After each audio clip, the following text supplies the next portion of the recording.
आप सभी का इस फाइनल लेक्चर में स्वागत है। अब तक दोस्तों हम लिक्विडेटेड, अनलिक्विडेटेड, ऑर्डिनरी और स्पेशल डैमेजेस को समझ चुके हैं। आज की क्लास में जो दो तरह के डैमेजेस बचे हुए हैं, ठीक है, उनको समझ लेते हैं वो क्या होते हैं। उनमें से एक है एग्जम्पलरी डैमेजेस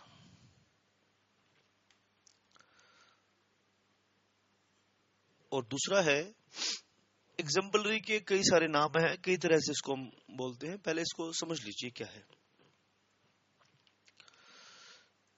एक है एग्जम्पलरी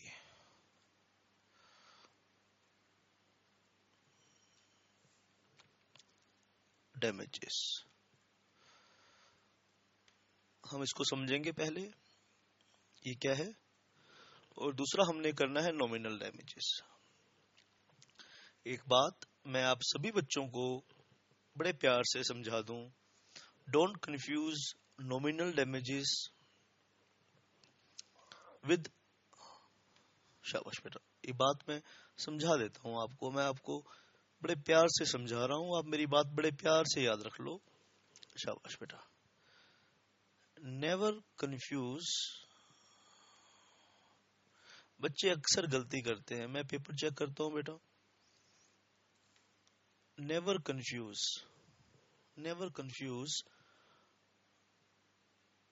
नॉर्मल डैमेजेस, नॉर्मल को हम ऑर्डिनरी डैमेजेस भी बोल देते हैं। Never confuse normal damages with nominal damages. Never confuse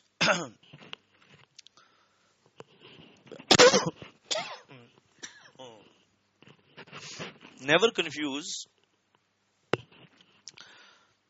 normal damages with nominal damages।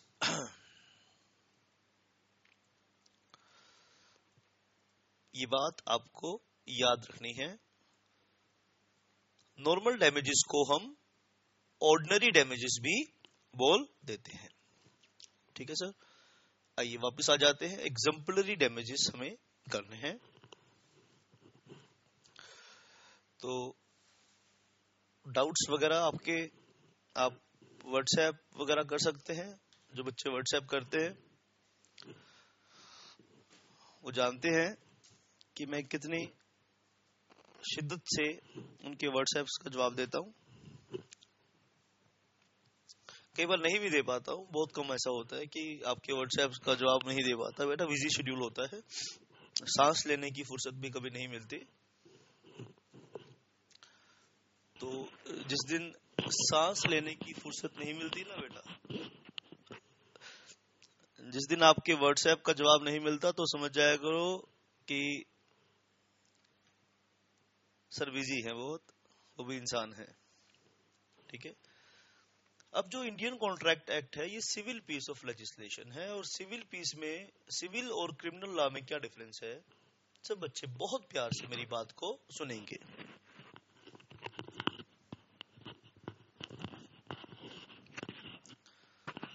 सब बच्चे बहुत प्यार से मेरी बात को सुनेंगे कि सिविल लॉ में और क्रिमिनल लॉ में क्या डिफरेंस है। देखो बच्चों, सिविल लॉ में कंपनसेशन की बात होगी, पेनल्टी की बात नहीं होगी, ठीक है। और क्रिमिनल लॉ में कंपनसेशन भी हो सकता है और पेनल्टी भी हो सकती है, दोनों चीजें हो सकती हैं उसके अंदर, ठीक है। जहां पेनल्टी की बात हो वहां क्रिमिनल लॉ है, और जहां कंपनसेशन की बात हो वहां सिविल लॉ है। ये थोड़ा बेसिक सा डिफरेंस तुम लेकर चलना। अब एग्जाम्पलरी डैमेजेस क्या है, सुन लो पहले बेटा क्या बात है। These damages are awarded to punish the defendant। punish the defendant मतलब पेनल्टी लगा रहे हैं, ठीक है बेटा। These damages are awarded to punish the defendant, ठीक है बेटा। There are only 2 cases where court में award damages under Indian contract Act, right बेटा? तो लिख लीजिए, डैमेजेस आर अवॉर्डेड। अवॉर्डेड मतलब डिसीजन देना, कोर्ट का डिसीजन आना। These damages are awarded to punish. ध्यान से आप नोट कर लीजिए बेटा, आप सिर्फ शक्लें मत देखिए एक दूसरे की, और मेरी नोट भी कर लीजिए। To punish the defendant.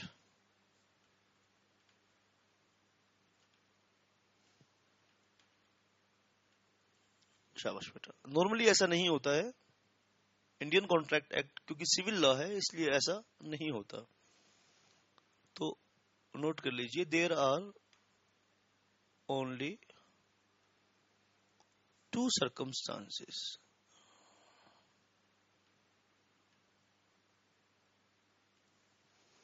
there are only 2 circumstances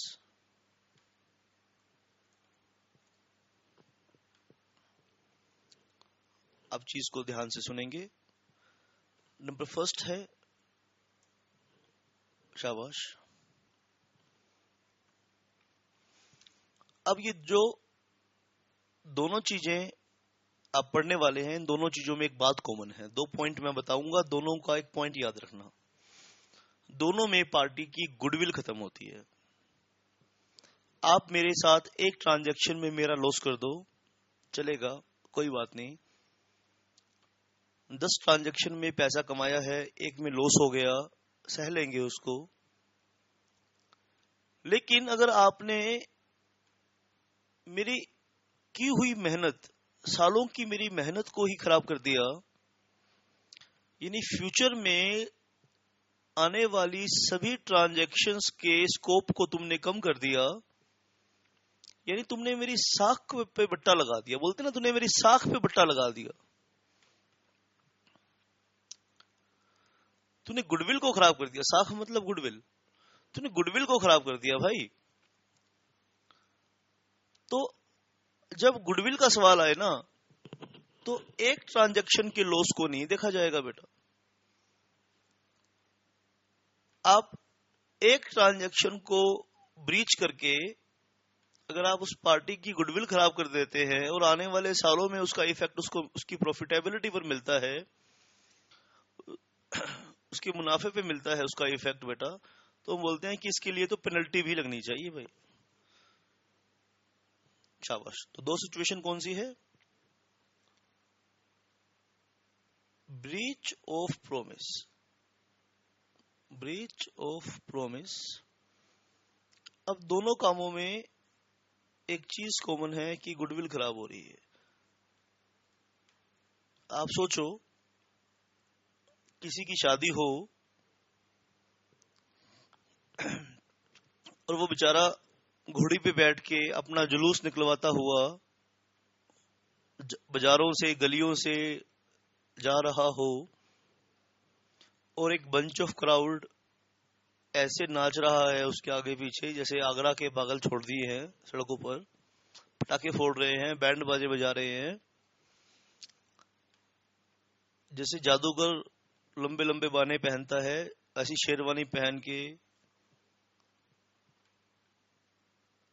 तुमको भी नोट करना बेटा, जो दूल्हा अपना बेस बना के, जो दूल्हे का वेश होता है, घोड़ी पे बिठा देते हैं उसको, क्या आप नॉर्मल लाइफ में उसको ऐसा वेश बना सकते हो?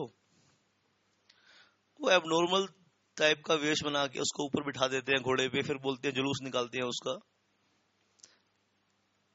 और जुलूस निकलवाता हुआ गलियों बाजारों से वो जा रहा है। वहां पहुंचा, शादी के मंडप में पहुंचा, तो लड़की पता क्या कहती है कि मेरा शादी करने का मूड नहीं है। तो कमबख्त, मेरा तूने जुलूस निकलवा दिया, यहां तेरा मूड की बात हो रही है। तो बंदे की गुडविल खराब होगी कि नहीं होगी बेटा? होगी ना। एंड वाइस वर्सा, अगर लड़का ऐसा करे हमारे समाज में तो फिर इसको और भी बुरी बात मानते हैं। लड़की को तो लड़के से और ज्यादा जिल्लत झेलनी पड़ती है। तो बेटा कहने का मतलब ये है कि गुडविल खराब होगी कि नहीं होगी, सोचो बेटा आप। तो कोर्ट यहाँ पेनल्टी भी लगा सकता है इस केस में। दूसरा बेटा ध्यान से सुनना मेरी बात, रोंगफुल वर्ड यूज किया है। यह बच्चे क्या करते हैं, रोंगफुल वर्ड यूज नहीं करते और सीधा डिसऑनर वर्ड यूज कर देते हैं। भाई हाँ, चेक डिसऑनर हुआ है, रोंगफुल डिसऑनर हुआ है, ठीक है, रोंगफुल डिसऑनर है। There is a difference between dishonour and wrongful dishonour. देखो बेटा, मैंने किसी को चेक काट के दे दिया, मेरे अकाउंट में पैसे नहीं है, तो ये क्रिमिनल ऑफेंस है। मैंने आपको चेक काट कर दे दिया और मेरे खाते में रुपया नहीं है, तो ये क्रिमिनल ऑफेंस है। लेकिन मेरे खाते में पैसे भी हैं, मेरा चेक भी ठीक है, चेक में कटिंग भी नहीं है, मेरे सिग्नेचर भी मिलते हैं, फिर क्यों आपने मेरे चेक को डिसऑनर किया? आपने तो मेरी गुडविल खराब कर दी।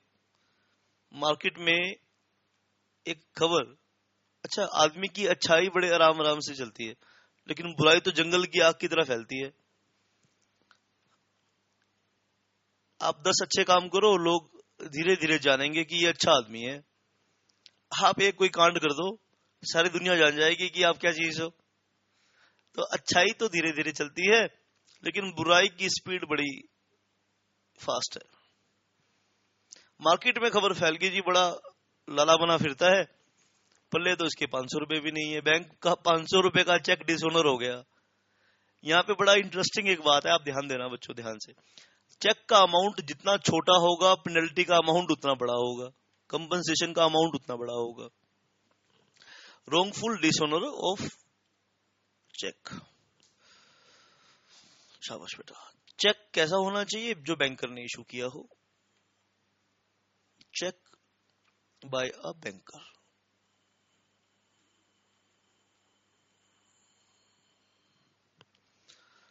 तो ये आपकी बेटा बात समझ में आई है, मैंने आपको कंसेप्ट बताया है ये वाला, आप नोट कर लीजिए। एग्जाम्पलरी डैमेजेस को, ठीक है बेटा, पेन्यूटिव डैमेजेस भी बोल देते हैं, पेन्यूटिव डैमेजेस भी बोल देते हैं। शाबाश बेटा। In a breach of promise to marry, आपको मैंने बता दिया बेटा, the amount of damages will depend upon the extent of injury to the party's feelings. ये साबित करना होगा कि कितनी बड़ी जिल्लत झेलनी पड़ी, कितनी बड़ी उसका दुख हुआ, ठीक है। और बैंकर के चेक का क्या फॉर्मूला है? Smaller the amount bigger the compensation. भाई बड़ा चेक, अगर मैंने 10 करोड़ का चेक दिया है आपको, तो 1 मिनट के लिए लगता है कि भाई 10 करोड़ का चेक क्लियर करने में बैंक भी टाइम लेगा। आप कभी आपको मौका लगा हो तो बड़ा चेक का जो अमाउंट होता है, बैंक वाले उसको बार बार चेक करते हैं साइन को। छोटा मोटा चेक तो ऐसे ही पेल देते हैं, छोटे चेक को भी वो अच्छी तरह चेक करते हैं, लेकिन बड़ा चेक तो वो बहुत आराम आराम से करेंगे, ठीक है सर। एग्जाम्पलरी डैमेजेस हुआ, और अब मैं आपके साथ डिस्कस करता हूं नॉमिनल डैमेजेस। नाम भी देखो क्या है, नॉमिनल। नॉमिनल डैमेजेस, पार्टी को कोई नुकसान नहीं हुआ है, लेकिन परफॉर्मेंस के लिए कोर्ट की फीस देनी पड़ती है। कोर्ट में केस फाइल करोगे, आपको कोर्ट की फीस देनी पड़ेगी, अच्छी खासी फीस देनी पड़ती है, ठीक है। तो कोर्ट की फीस लगती है, वकील की फीस लगती है। तो इस तरह के जो डैमेजेस होते हैं ना, ये पार्टी क्लेम कर सकती है, इसको बोलते हैं नॉमिनल डैमेज, ठीक है बेटा। Nominal damages includes small token award. हम बोलते हैं कि कोर्ट को, साहब इसको सबक सिखा दो, ये हमेशा ऐसा करता है और सबके साथ ऐसा करता है, इसकी आदत है अपना प्रॉमिस तोड़ने की, तो इसकी थोड़ा सबक मिलना चाहिए, ठीक है बेटा। नॉमिनल अमाउंट, लेकिन एक्चुअल लॉस नहीं है, ठीक है बेटा। तो these are awarded to establish the right to decree for breach of contract. Just nominal amount.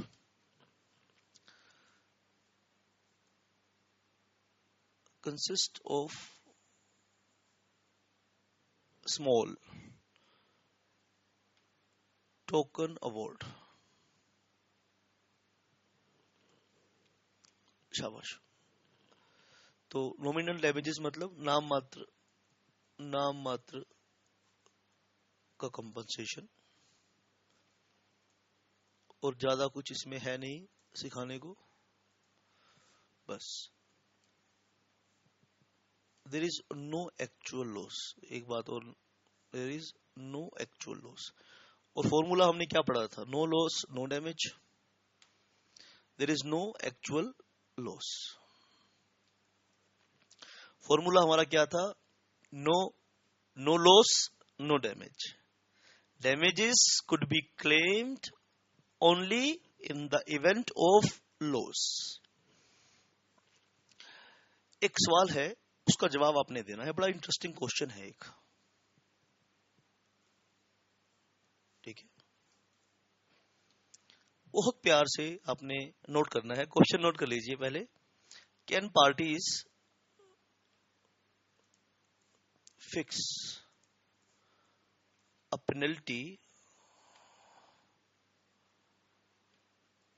can parties fix a penalty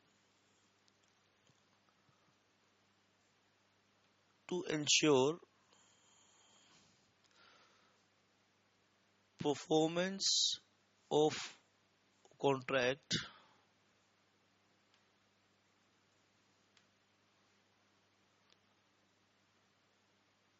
on each other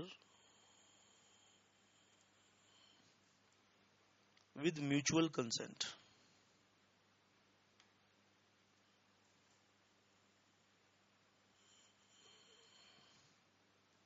ठीक है।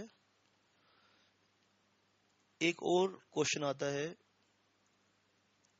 इसी की कैटेगरी का, बहुत इंपॉर्टेंट क्वेश्चन मैं डिस्कस करने लगा हूं आपसे, ध्यान देना बेटा। पढ़ाई आप कर रहे हैं, आप ध्यान दीजिए।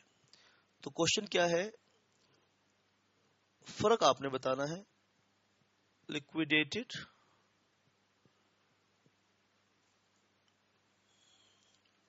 डैमेजेस वर्सेस पेनल्टी, इन दोनों को डिफरेंशिएट करना है। ये दो क्वेश्चन बेटा मैं आपको बताने लगा हूं।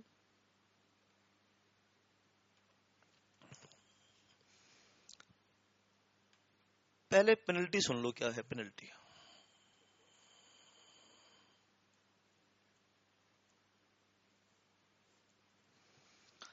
पार्टी कहती है कि तूने मेरे को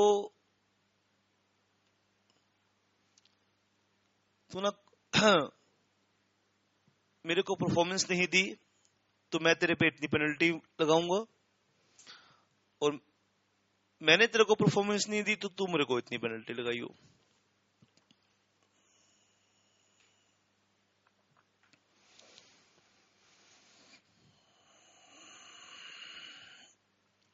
सुन लो मेरी ध्यान से बात। पेनल्टी का मतलब है party fix, party fixes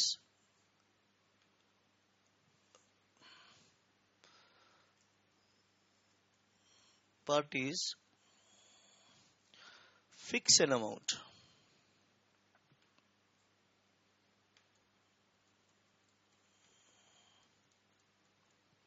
in advance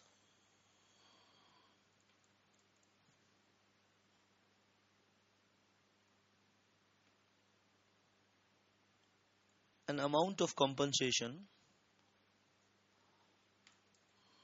an amount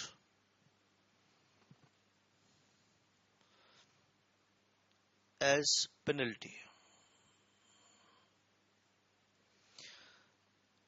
जहां आपने एडवांस की बात कर दी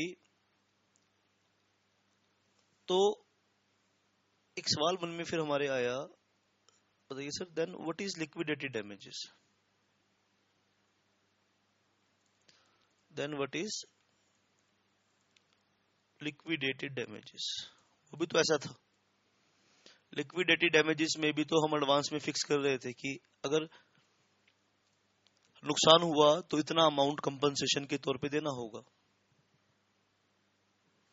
यहाँ लैंग्वेज डज नॉट मैटर कि आपने वर्ड कौन सा यूज किया है। देखो यहाँ पे कंपनसेशन वर्ड यूज हुआ होगा कि इतना कंपनसेशन देना है, और यहाँ पे पेनल्टी वर्ड यूज हुआ है।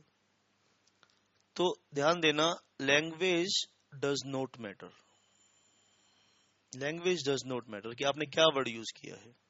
इसका एक फॉर्मूला है, language does not matter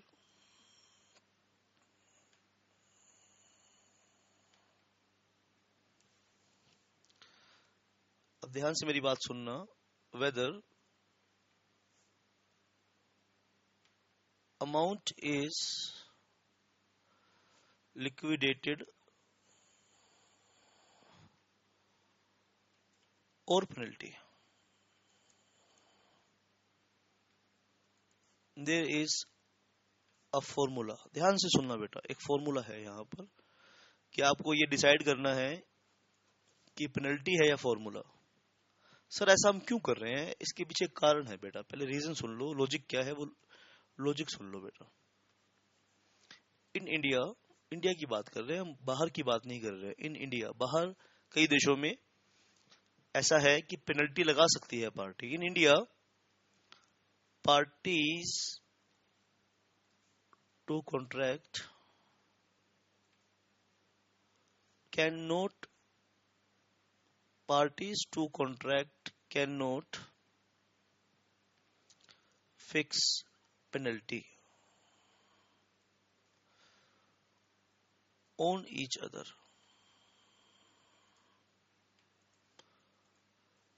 to award, award मतलब डिसीजन देना, to award a penalty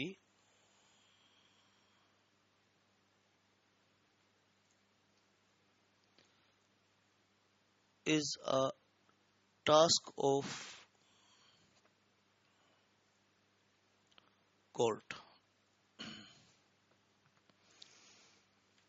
In India, parties to contract cannot fix penalty on each other, to award a penalty is a task of court। ये court का काम है India में। हम एक दूसरे पे पेनल्टी नहीं लगा सकते, हम एक दूसरे को पुनिश नहीं कर सकते, क्योंकि हमारा फंडेमेंट, हमारा कॉन्स्टिट्यूशन ऑफ इंडिया ऐसा करने से मना करता है। हमारा कॉन्स्टिट्यूशन ऑफ इंडिया एक फंडामेंटल राइट हमें प्रोवाइड करता है, वो बोलता है कि we are equals. When we are equals, जब हम बराबर हैं तो एक आदमी दूसरे आदमी को सजा नहीं दे सकता। अगर सजा का प्रावधान नहीं होगा तो लोगों में डर खत्म हो जाएगा, डर खत्म हो जाएगा तो लोग बुरे काम करने से डरेंगे नहीं, अपना वायदा तोड़ने से डरेंगे नहीं। तो पेनल्टी लगाने का प्रावधान कोर्ट के जुरिस्डिक्शन में रखा है, कोर्ट की पावर रखी है ये हमने। एक आदमी दूसरे आदमी के ऊपर पेनल्टी नहीं लगा सकता, इसलिए। लेकिन लिक्विडिटी डैमेजेस तो हम पढ़ चुके हैं सर, कि हमने पढ़ा था कि पार्टी एडवांस में डिसाइड कर लेगी कि ब्रीच के केस में इतना अमाउंट हम कंपनसेशन क्लेम कर सकते हैं। वो क्लेम भी जो करेंगे वो कोर्ट के थ्रू करेंगे, ये बात याद रखना, ठीक है। तो मेरी बात ध्यान से सुनो बेटा, हम कैसे ये फर्क करेंगे कि सर ये पेनल्टी है या लिक्विडिटी डैमेजेस का एक फॉर्मूला है बेटा, ठीक है। आप ध्यान से मेरी बात को सुनेंगे बेटा, आप नोट करो, मैं लिखवाता हूं बेटा। The test of the two is that, लिखो, the test of the two is that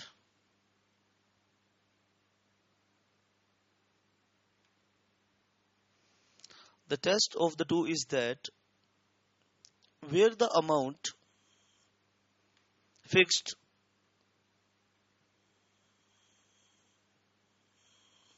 is a genuine pre-estimation,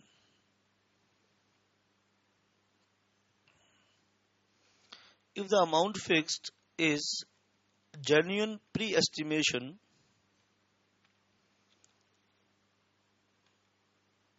of the loss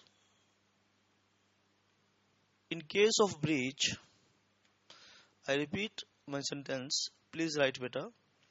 The test of the two is that where the amount fixed is a genuine pre-estimate of the loss in case of breach,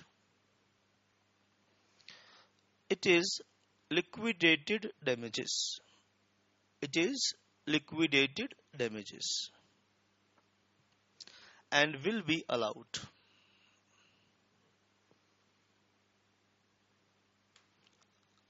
आगे ध्यान से सुनिए,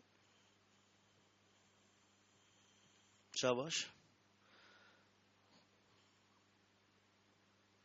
If the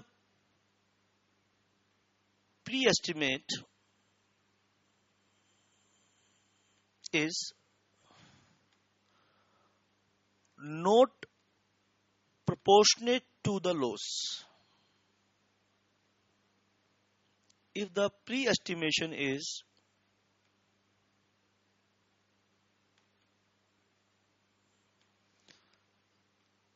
disproportionate to the loss,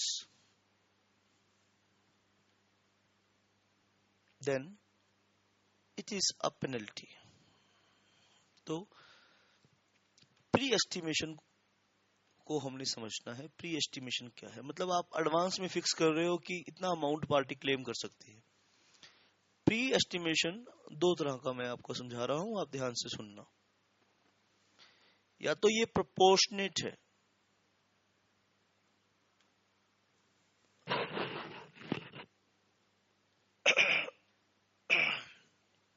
या एक word और use करते हैं, genuine है.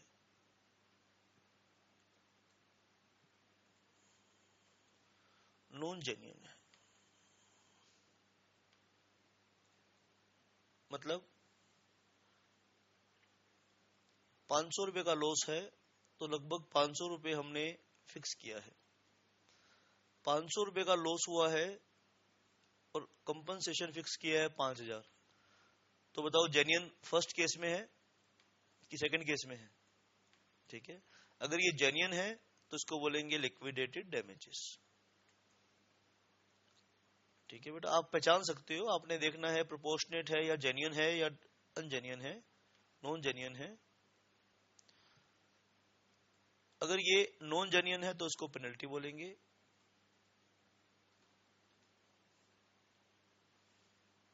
लिक्विडेटेड डैमेजेस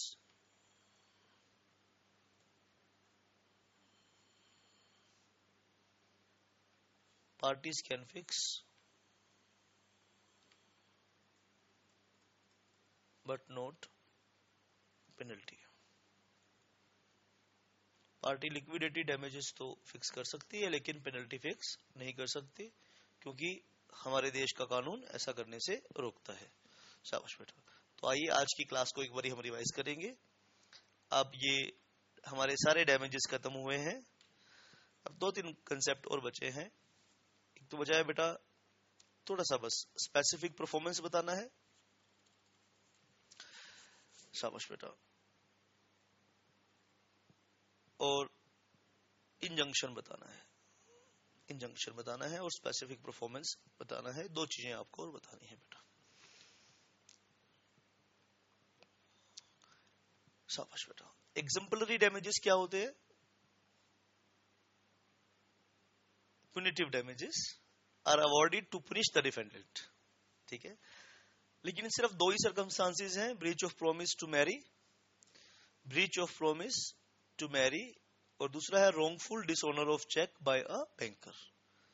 और तीसरे केस में इंडियन कॉन्ट्रैक्ट एक्ट पेनल्टी का कोई प्रावधान नहीं रखता. याद रखना बेटा.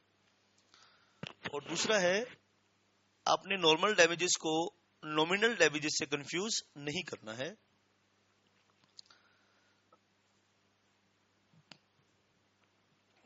तीसरा है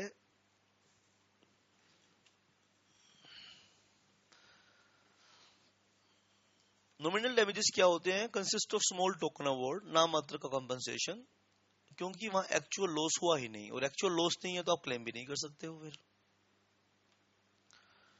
एक क्वेश्चन है, can parties fix penalty to ensure performance of contract on each other with mutual consent? अगर एक नंबर का सवाल है तो इसका आंसर है नो, नहीं कर सकते। क्यों नहीं कर सकते? क्योंकि कानून आपको ऐसा करने से रोकता है, रोक रहा है। लिक्विडेटेड डैमेजेस और पेनल्टी में डिफरेंस हमें पता होना चाहिए, ठीक है। Parties fix an amount in advance, an amount parties fix an amount in advance as penalty, as penalty advance में फिक्स कर सकते हैं as penalty. Then what is liquidated damages? Liquidated language does not matter. यहाँ पे language आपने क्या use करी है वो मैटर नहीं करता है, क्योंकि पेनल्टी भी आपको प्री एस्टिमेट करना पड़ेगा और लिक्विडेटेड डैमेजेस भी आपको प्री एस्टिमेट करना पड़ेगा। यानी पहले सोचना पड़ेगा कि ब्रीच ऑफ कॉन्ट्रैक्ट के केस में इतना अमाउंट हम एक दूसरे से क्लेम कर सकते हैं। अब आपने पेनल्टी फिक्स करी है या या डैमेजेस फिक्स करे हैं, इसके पीछे एक फॉर्मूला हमने बता दिया आपको। फॉर्मूला क्या है कि अगर प्री एस्टिमेशन आपका जेन्युइन है, यानी 500 रुपए का लॉस हो सकता है इस केस में, और 500 रुपए के आसपास ही पेनल्टी अगर प्री एस्टिमेशन अगर हमने रखा है, तो हम उसको बोलेंगे यार जेन्युइन क्लेम है ये तो इसको तो बोलेंगे लिक्विडेटेड डैमेजेस, यानी ऐसे डैमेजेस जो पहले से ही हमने मॉनेटरी टर्म्स में कन्वर्ट कर लिए हैं। और नॉन जेन्युइन का मतलब क्या है बेटा? पेनल्टी है। नॉन जेन्युइन का मतलब ये है कि 500 रुपए का तो क्लेम लॉस हुआ है और 5,000 रुपए की हम पेनल्टी लगा दें, तो ये नॉन जेन्युइन है, ठीक है। तो आइए बेटा हम आगे बढ़ेंगे। 2 मिनट का ब्रेक दे रहे हैं आपको, आप थोड़ा सा देख लीजिए इसको बेटा, और इसके बाद 2 मिनट के ब्रेक के बाद मैं आपको स्पेसिफिक परफॉर्मेंस बताऊंगा, और मैं आपको बताऊंगा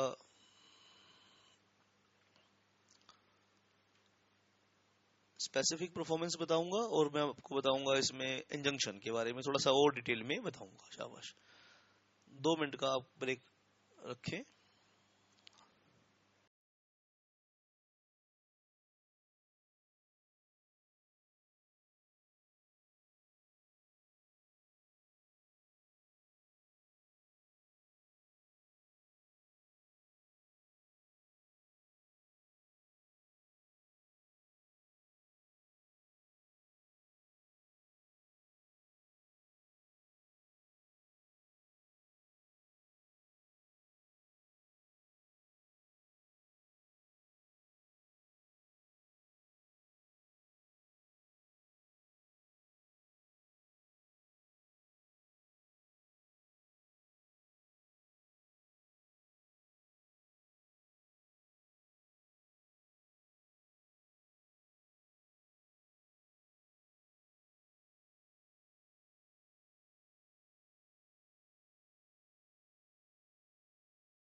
स्टूडेंट्स, अपनी बात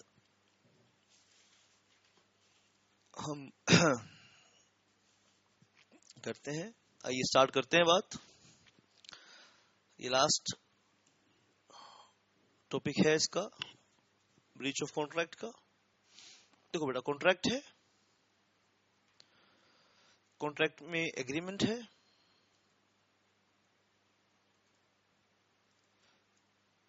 एग्रीमेंट में प्रॉमिस है, और प्रॉमिस में दो चीजें हैं,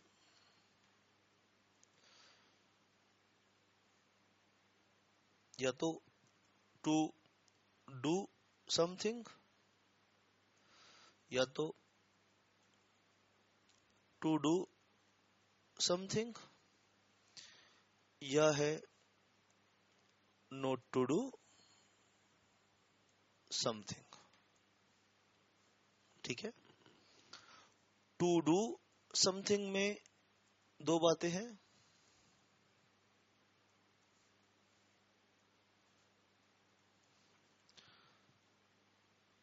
money is adequate relief,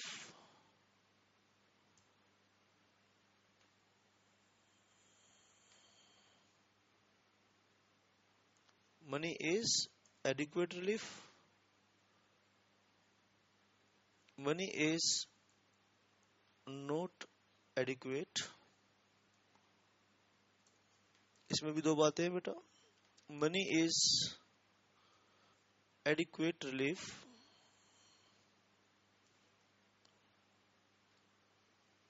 money is adequate relief, और money is not adequate relief। शाबाश बेटा, दोबारा से सुन लो, बहुत प्यार से सुन लो। आप पढ़ाई करा करो बेटा, पढ़ने जैसी मजेदार चीज दुनिया में कोई नहीं है।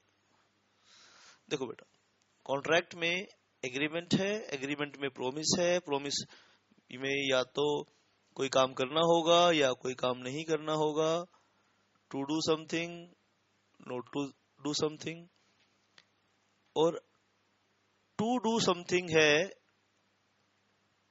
और ब्रीच हो गया, नॉट टू डू समथिंग है और ब्रीच हो गया। तो दो सिचुएशन बनती हैं दोनों ही केस में कि money is adequate relief, money is not adequate relief. Money is adequate relief यानी पैसे से न्याय मिल जाएगा, तो आप डैमेजेस के लिए क्लेम करेंगे। कौन कौन से डैमेजेस क्लेम कर सकते हो? Ordinary, special, exemplary, nominal, liquidated. आप ये वाले डैमेजेस, अनलिक्विडेटेड डैमेजेस क्लेम कर सकते हो। Money is not adequate relief यानी पैसे से न्याय नहीं मिलेगा, वायदा पूरा करना पड़ेगा। तो क्या चाहिए? Exact fulfilment of promise. क्या चाहिए बेटा? Exact fulfilment of promise. Money is adequate relief, तो डैमेजेस क्लेम कर लो, तो डैमेजेस क्लेम कर लो। कौन कौन से कर सकते हो? ऑर्डिनरी कर सकते हो, स्पेशल कर सकते हो, पुनिटिव कर सकते हो यानी एग्जाम्पलरी कर सकते हो, नॉमिनल कर सकते हो, लिक्विडेटेड कर सकते हो, अनलिक्विडेटेड कर सकते हो। वो सारे डिस्कस कर चुके हैं। और money is not adequate relief में exact fulfilment of promise, exact fulfilment of promise, exact fulfilment of promise. तो लीगल लैंग्वेज में इस एग्जैक्ट फुलफिलमेंट ऑफ प्रॉमिस को बोल देते हैं स्पेसिफिक परफॉर्मेंस।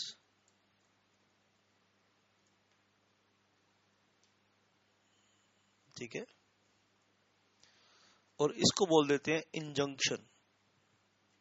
इंजंक्शन, आपने वादा किया था कि आप वो काम नहीं करेंगे, लेकिन आपने वायदा तोड़ दिया, यानी आपने वो काम करना स्टार्ट कर दिया, तो हम आपको वो काम करने से रोकेंगे। इसको बोलते हैं इंजंक्शन। तो स्पेसिफिक परफॉर्मेंस और इंजंक्शन, ठीक है। तो ध्यान से मेरी बात को सुनना। स्पेसिफिक परफॉर्मेंस और इंजंक्शन का मतलब है, इसका क्या मतलब है, जैसा आपने वायदा किया था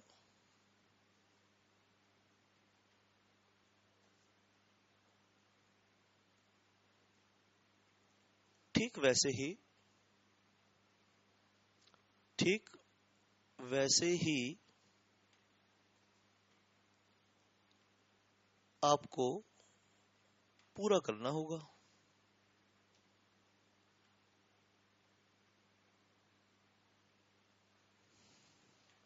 बोलिए, बात समझ में आई कि नहीं आई? तो where monetary compensation is an adequate remedy, आपको स्पेसिफिक परफॉर्मेंस नहीं मिलेगा, आपको कुछ कंडीशन है स्पेसिफिक परफॉर्मेंस की बेटा। शाबाश बेटा, आपने ध्यान से मेरी बात को सुनना है। कुछ कंडीशंस हैं, यानी पैसे से अगर न्याय मिल सकता है, ये बात कौन डिसाइड करेगा? पैसे से न्याय मिल सकता है कि नहीं मिल सकता, तो इस बात को कौन डिसाइड करेगा? स्पेसिफिक परफॉर्मेंस लेना चाहते हो या इंजंक्शन लेना चाहते हो, इसके लिए इंडियन कॉन्ट्रैक्ट एक्ट के बस की बात नहीं है। ये इंडियन कॉन्ट्रैक्ट एक्ट बस ये डिफाइन करके छोड़ देता है। इसके लिए एक और एक्ट बनाया गया है, उसका नाम है स्पेसिफिक रिलीफ एक्ट। तो स्पेसिफिक रिलीफ एक्ट 1963 के अंदर क्लेम होती है ये बातें। अब डैमेजेस तुमने क्लेम कर लिया, लेकिन कोर्ट इसको सुपरवाइज नहीं कर पाएगा, कोर्ट डिसाइड ही नहीं कर पाएगा। कोर्ट वेला थोड़ी बैठा है, कोर्ट खाली थोड़ी बैठा है जो आपकी एक एक डिटेल को चेक करेगा। कोर्ट सुपरवाइज नहीं कर सकता एग्जीक्यूशन ऑफ कॉन्ट्रैक्ट को, ठीक है। जैसे बिल्डिंग होती है, कोर्ट इसमें डिसाइड ही नहीं कर सकता। बिल्डिंग में तुमने एक टैप लगाई है, एक टैप 100 रुपए की भी आती है और एक टैप 5 लाख की भी आती है। एक टूटी ऐसी देखी बेटा 5 लाख की आती है, तो बताओ आप क्या करोगे? इसमें आप कंपनसेशन कर ही नहीं सकते, अब मैं कोर्ट सुपरवाइज कर ही नहीं सकता। तो कोर्ट बोलता है कि एग्जैक्ट फुलफिलमेंट ऑफ प्रॉमिस कर दो, ठीक है। जहां कोर्ट नहीं कर सकता, जहां कोर्ट सुपरविजन नहीं कर सकता, जहां कोर्ट सुपरवाइज कर सकता है, ये सुपरवाइज नहीं कर सकता, इस बात में डिफरेंस है, ठीक है। कोर्ट अगर सुपरवाइज नहीं कर पाएगा तो नहीं देंगे स्पेसिफिक परफॉर्मेंस, यानी कोर्ट की मर्जी है ये। पर्सनल सर्विस है, जैसे टीचर है, जैसे स्टूडेंट है, जैसे टीचर है, पेंटर है, राइटर है, डांसर है, सिंगर है, एक्टर है, इनसे जबरदस्ती काम नहीं करवा सकते आप लोग। आप पैसा तो क्लेम कर सकते हो, लेकिन आप बोलो कि नहीं सर आपको पढ़ाना पड़ेगा, नहीं, ये ऐसा नहीं कर सकते बेटा। जहां पे पर्सनल नेचर ऑफ सर्विस है, वहां पे आप जबरदस्ती नहीं काम करवा सकते। माइनर है पार्टी, तो स्पेसिफिक परफॉर्मेंस आप उससे नहीं ले सकते हैं, ठीक है बेटा। तो आप इसको पढ़ कर आना, सारी चीजों को, इन सब बातों को आप पढ़ कर आना। और एक टेस्ट रखेंगे आपका जल्दी ही। इंडियन कॉन्ट्रैक्ट एक्ट की बातें हम और भी करेंगे, और भी काफी सारी बातें हैं, मेन बातें हमने छोड़ रहे हैं। वॉइड एग्रीमेंट से चैप्टर शुरू करेंगे आने वाले सेशंस में। वॉइड एग्रीमेंट्स बहुत इंपॉर्टेंट चैप्टर है। कंसिडरेशन बताऊंगा, प्रिविटी ऑफ कॉन्ट्रैक्ट बताऊंगा, फ्री कंसेंट के कुछ फॉर्मूले हैं वो बताऊंगा। बढ़िया से, बहुत बढ़िया से हमें ये काम करके चलना है बेटा अपना। शाबाश, आपसे मिलते हैं। हाँ,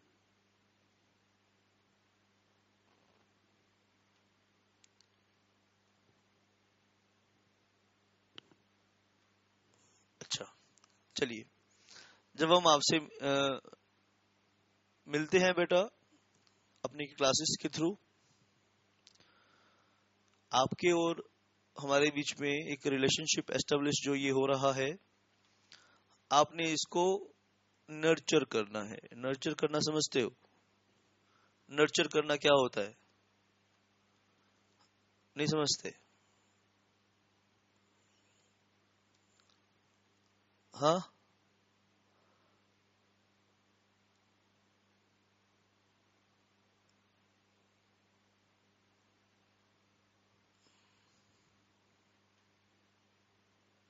चलिए सर, थोड़ा और पढ़ेंगे, 10 मिनट, 10 मिनट और पढ़ेंगे।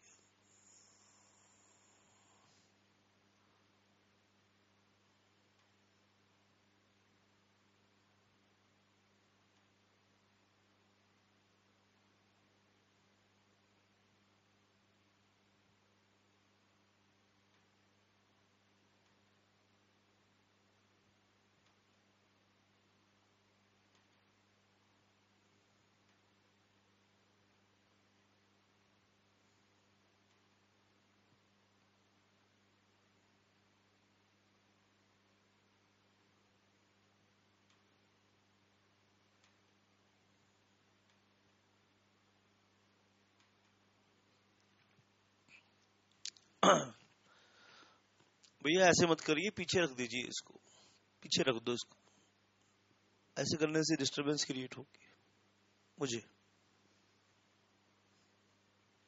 नहीं, दैट साइड।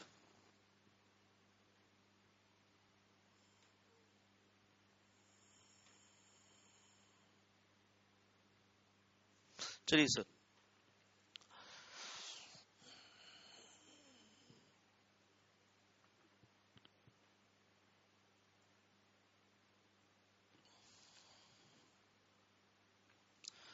तो स्पेसिफिक परफॉर्मेंस और इंजंक्शन के बारे में बेटा आपको बताया।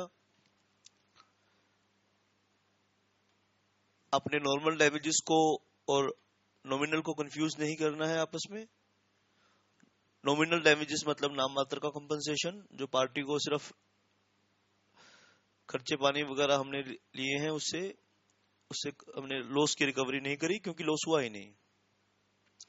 पार्टी पेनल्टी फिक्स एक दूसरे पे नहीं कर सकती, क्योंकि पेनल्टी फिक्स करना कोर्ट का काम है। प्री एस्टिमेशन दो तरह का होता है, एक जेन्युइन और एक नॉन जेन्युइन। अगर जेन्युइन है, प्री एस्टिमेशन जेन्युइन है, तो उसको बोलेंगे लिक्विडेटेड डैमेजेस, और नॉन जेन्युइन है तो उसको बोलेंगे पेनल्टी।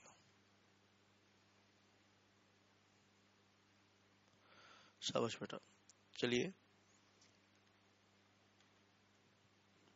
एक कंसेप्ट आपके साथ डिस्कस करना है मुझे, उसका नाम है प्रिविटी टू कॉन्ट्रैक्ट। नोट करो, प्रिविटी टू कॉन्ट्रैक्ट।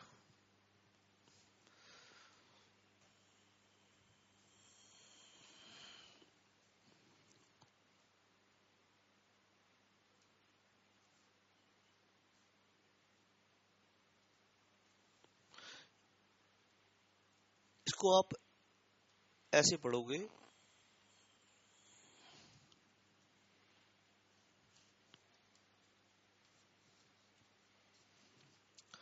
इसके दो फॉर्मूले हैं बेटा। शाबाश। क्या है वो? Only party to a contract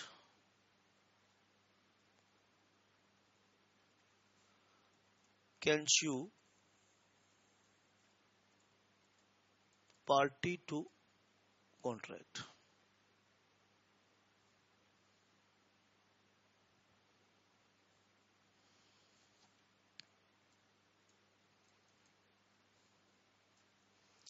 या इसी बात को मैं एक और अंदाज से लिख रहा हूं, आपने कंफ्यूज नहीं होना है। Stranger to contract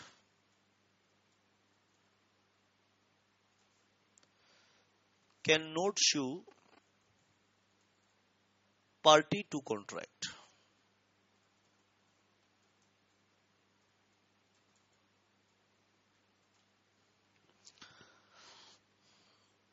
only party to a contract can sue party to contract, और आप ऐसे बोल सकते हैं stranger to contract can not sue party to contract. एक केस हुआ था, आप ध्यान से एक कहानी को सुनिए। डनलप टायर कंपनी, बहुत सारे केसेस, एग्जांपल्स, कहानियां आपको बताऊंगा, इंटरेस्टिंग इंटरेस्टिंग बेटा। पहले खत्म कर लेते हैं फटाफट, अपना सिलेबस थोड़ा सा चेक कर लेते हैं। Dunlop tyre company versus Selfridge.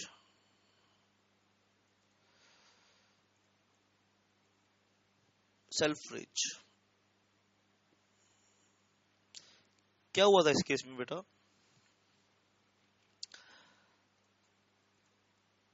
Dunlop ने एक्स को अपना डिस्ट्रीब्यूटर बनाया। डनलप ने एक्स को अपना डिस्ट्रीब्यूटर बना दिया।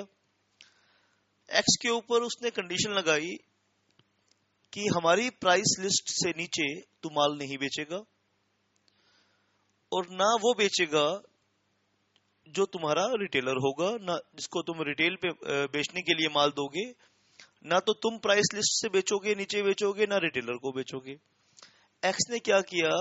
एक्स ने सेल्फ्रिज को माल सप्लाई कर दिया, लेकिन एक्स ने सेल्फ्रिज पर यह कंडीशन नहीं लगाई कि कंपनी की प्राइस लिस्ट से नीचे माल नहीं बेचना।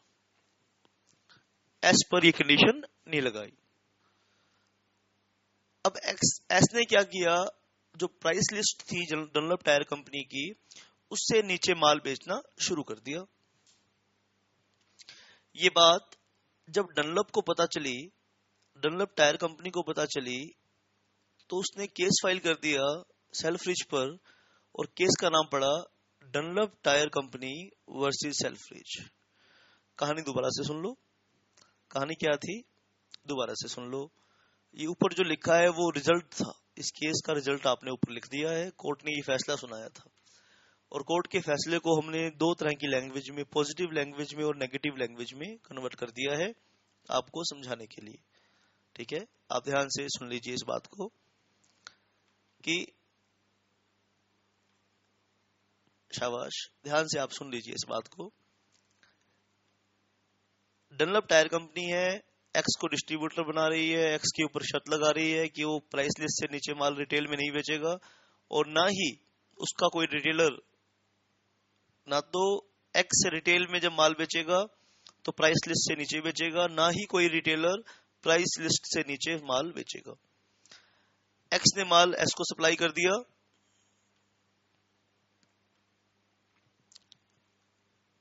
एक्स ने माल एस को सप्लाई कर दिया और कोई कंडीशन नहीं लगाई, और एस ने माल को उठाकर प्राइस लिस्ट से नीचे बेचना स्टार्ट कर दिया। डनलप को जब ये बात पता चली तो डनलप ने केस फाइल कर दिया एस के ऊपर, उसको ऐसा करने से रोकने के लिए। केस का नाम पड़ा Dunlop tyre company versus Selfridge and company. जब डनलप कोर्ट में गया और एस भी कोर्ट में आया, तो एस ने कहा सर हम तो इसको जानते नहीं है, हम तो इसको जानते नहीं है, ना हमने इससे कॉन्ट्रैक्ट किया है।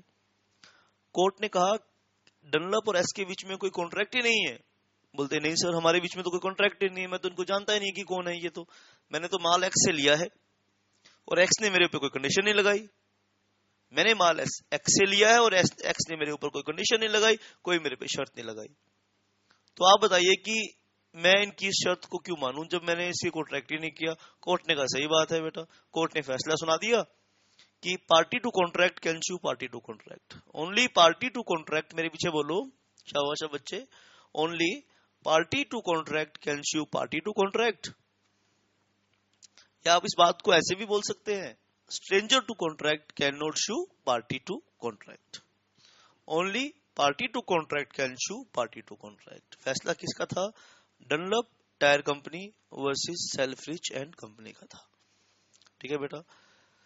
तो इसके बाद जो मैं चैप्टर शुरू करूंगा, वॉइड एग्रीमेंट्स का चैप्टर शुरू करूंगा। एक क्वासी कॉन्ट्रैक्ट का चैप्टर भी बचा है बेटा। थोड़ा सा क्वासी कॉन्ट्रैक्ट जो शुरू में आपको बताया था थोड़ा रिवाइज करके आना बेटा। ठीक है। तो वॉइड एग्रीमेंट्स, शाबाश। वॉइड एग्रीमेंट्स दो तरह के होंगे, मैं दो तरीके के वॉइड एग्रीमेंट्स आपको समझाऊंगा। ठीक है। वॉइड एग्रीमेंट का डेफिनेशन आपको कहां दिया है ये नेक्स्ट क्लास में हम पढ़ेंगे। थोड़ा सा पढ़ कर आना बेटा, थोड़ा सा समझ कर आना। वॉइड एग्रीमेंट को थोड़ा सा समझ कर आना बेटा। 2G में हमने वॉइड एग्रीमेंट समझने हैं। थोड़ा सा आप समझ कर आएंगे, पढ़ कर आएंगे तो मजा आएगा। शाबाश बेटा। क्या फॉर्मूला होता है? An agreement which is not enforceable at law is void agreement. जो एनफोर्सेबल नहीं है उसको बोलेंगे हम वॉइड एग्रीमेंट। अब दो तरीके के वॉइड एग्रीमेंट हैं। एक तो वॉइड एग्रीमेंट बने हैं due to breach of conditions, due to breach of conditions of sections 10, 29 and 56।